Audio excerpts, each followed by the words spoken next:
let's look at how you can use macros in order to read a data grid.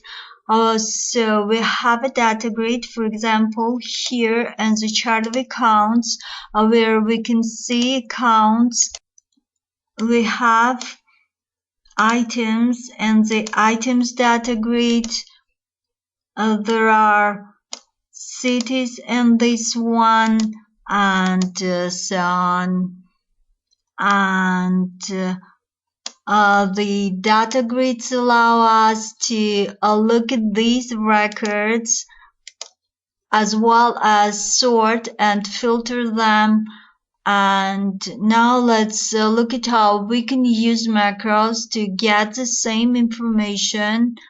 So let's go to the macros and let's get chart of accounts data grid at this point. So here in the business object list, we should select account business object, and if we expand it, we can find get data table method here. We can find exactly the same method in other business objects as well. For example, here in the bank's business object, we have the same method, as well as in the business object of entries. We can find it in the item business object, and if there is get data table method in the business object, you will be able to get data grid from that business object. In this case, we should double click on this method here in the account business object and run by F8 key. Now if we look at this table here, we'll see exactly the same grid as it was in the chart of accounts interface. The only difference is that there are all fields visible in this table. However, if we move to the chart of accounts interface, we can make all those fields visible from the style menu.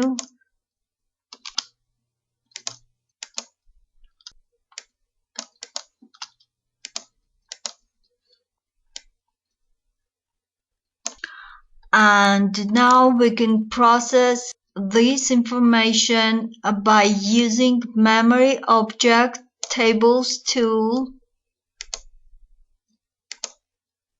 We can count number of records by using column count macro.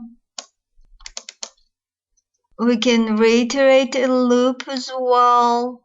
Let's use, for example, for next statement in this case, and let's iterate this loop from 1 to variable 1.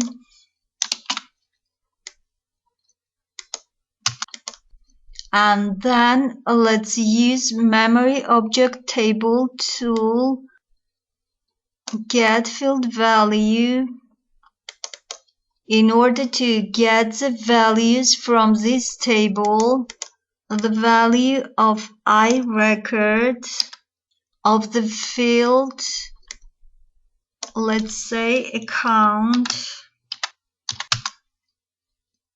We can get the value of the field name as well,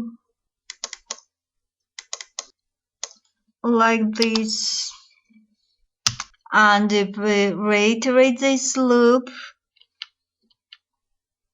and look at the results, we can see accounts one after another. And if we look at this table, we can see that accounts are arranged in the same way as database gives. But if we want to sort these accounts by account number, for example, here in the get data table method, we have parameter sort, where we should specify the field by which we want these accounts to be sorted. So let's tell account here run by F8 key. And if we look at this table, we can see that accounts are sorted by account numbers.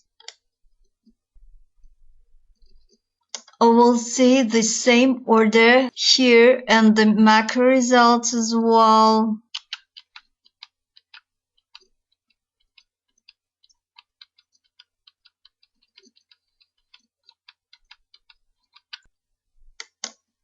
And this macro allows us to sort accounts in reverse order. We should add keyword descending here for that. Now, if we run and look at this table, we'll see that account numbers are sorted from largest to smallest, and we're able to sort by 2 fields as well. For example, we can sort by name at first, and then by account number. Let's run, and we can see now account names are sorted by alphabetical order.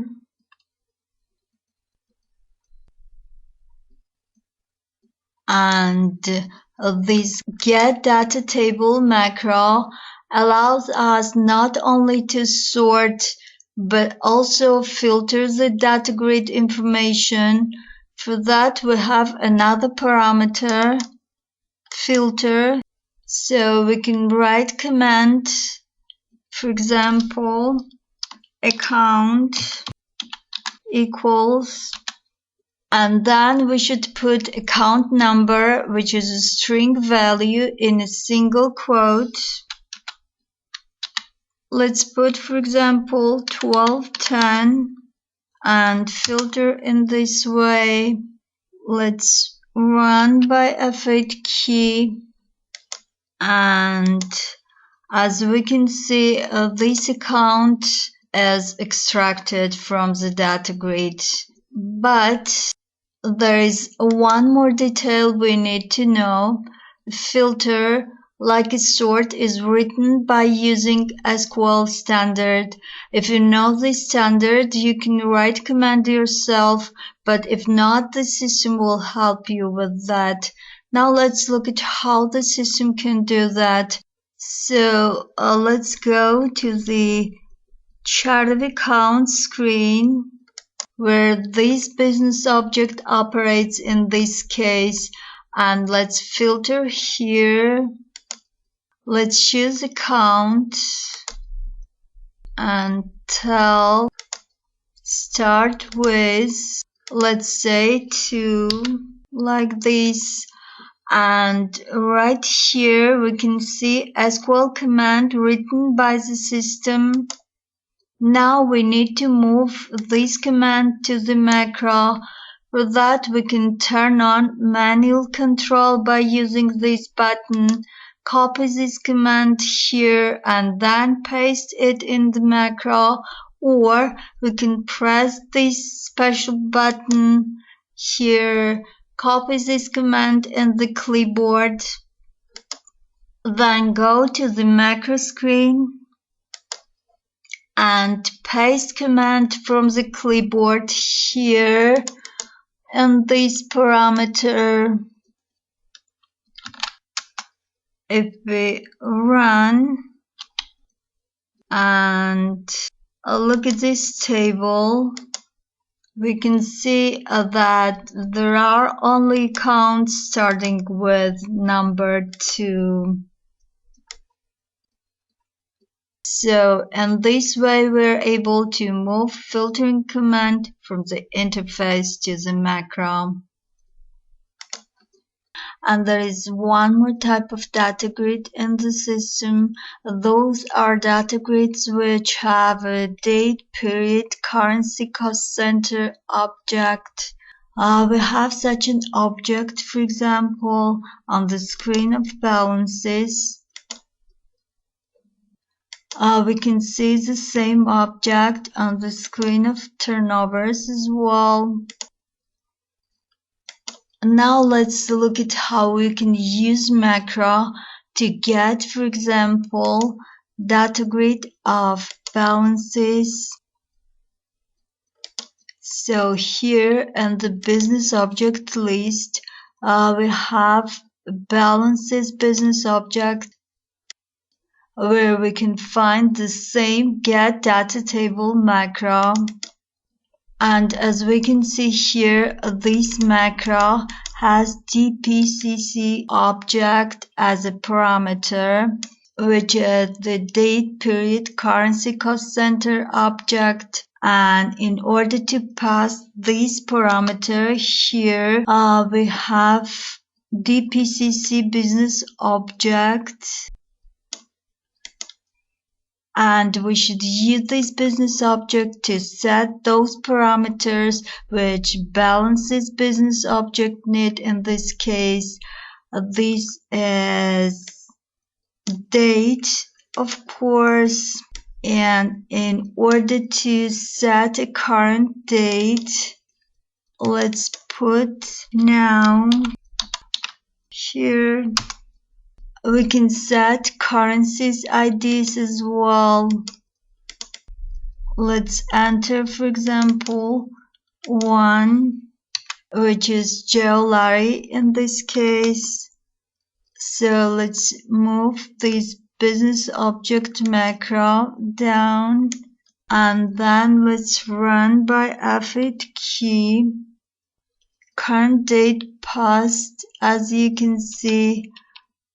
And if we look at this table, we'll see at the end of this table the same balances as it was here in the list of balances. And we can use the same technique in case of the other business objects where we need to pass dpcc object as a parameter. For example, in case of the turnover business object, we need to pass dpcc object as a parameter, but we should indicate period in this case. So we need to prepare dpcc business object in order to identify period. So we should set starting date, then ending date, and then in order to pass a period which this user has now, we should use operation period business object, and then we can get those dates.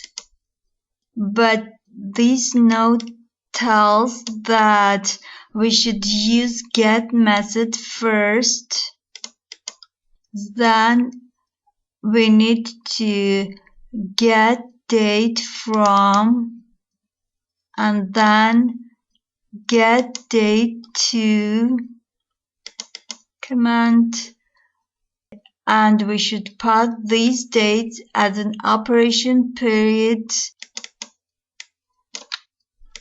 starting date and ending date, and then we can get turnovers. Let's run. So we get balances here, then operation period, and then here in the second table we'll get turnovers with their equivalent values and so on. And you can use this table in order to process this information.